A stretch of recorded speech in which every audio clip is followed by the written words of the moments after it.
He was standing on the edge of a bridge that night, not to jump, but because he didn't know where else to go.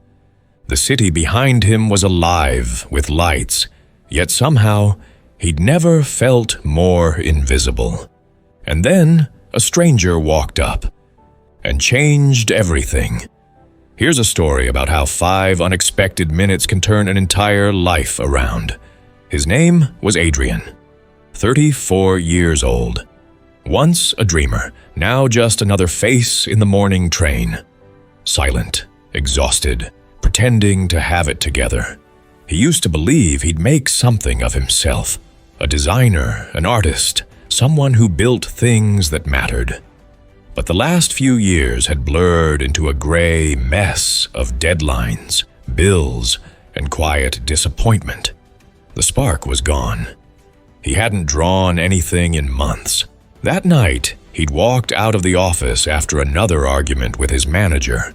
Something about performance and meeting expectations. He didn't even fight back. Just nodded, grabbed his bag, and left. The air outside felt cold and unfamiliar, like the city didn't recognize him anymore. He ended up walking aimlessly until he reached the old bridge near the river, the one he used to cross every day when life still made sense. He leaned on the railing, staring at the water below, wondering how a person could be surrounded by millions and still feel completely alone. He didn't notice the stranger at first, just a man in his 50s, wearing a worn-out coat and holding a paper cup of coffee. He walked up beside Adrian and said quietly, "Cold night, huh?" Adrian didn't reply. He wasn't in the mood for small talk. But the man didn't move away. He just stood there, sipping his coffee, eyes fixed on the same dark river. After a while, the stranger spoke again. "You thinking about jumping?" Adrian's head snapped up. "What? No, I'm just—" The man smiled faintly. "Relax, I wasn't judging. I've stood here like that before." Something in his tone, the calm, the honesty, made Adrian stop pretending. He sighed. "I'm just tired. Of trying. Of being someone I'm not." The man nodded slowly, as if he understood every word. Then he said, "You know what I realized that night?" Adrian looked at him, waiting. "That the world doesn't notice who gives up. It only notices who tries one more time." Adrian frowned. "That sounds nice, but it's not that easy." The man chuckled softly. "You think I'm saying it was easy? I lost my job, my family left, and I nearly froze under this bridge one winter. But I'm still here, still trying, because one day I decided to give myself one more chance, just one." Adrian stayed quiet. The stranger's words weren't polished or rehearsed. They were rough, real, the kind that stayed in your chest. The man looked at him for a moment, then handed him his coffee cup. "Here, you look like you need it more than me." Adrian hesitated, then took it. The coffee was lukewarm, but somehow it felt like the warmest thing he'd held in weeks. The man smiled.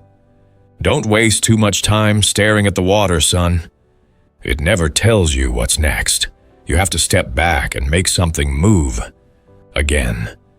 And just like that, he turned and walked away. No dramatic goodbye, no name exchanged, just a stranger fading into the fog. Adrian stood there, holding that half-empty cup, replaying the man's words over and over. It was such a small encounter, 5 minutes at most. Yet it felt heavier than anything he'd heard in years. He walked home that night, slower this time. He opened his laptop, not for work, but to draw. His hands were shaky at first, the lines uneven. But he didn't stop. For the first time in months, something inside him felt alive again.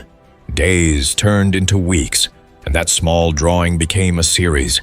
He started posting them online, simple sketches of city life, loneliness, and tiny moments of hope.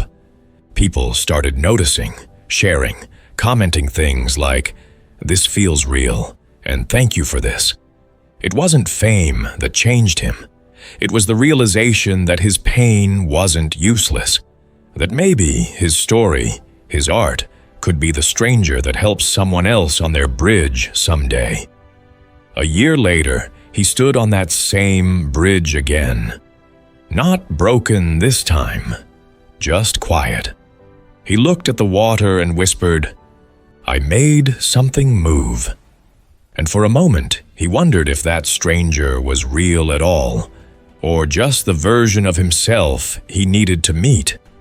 Sometimes, life doesn't send you a hero. It just sends you a mirror, disguised as a stranger, to remind you that you're still capable of saving yourself.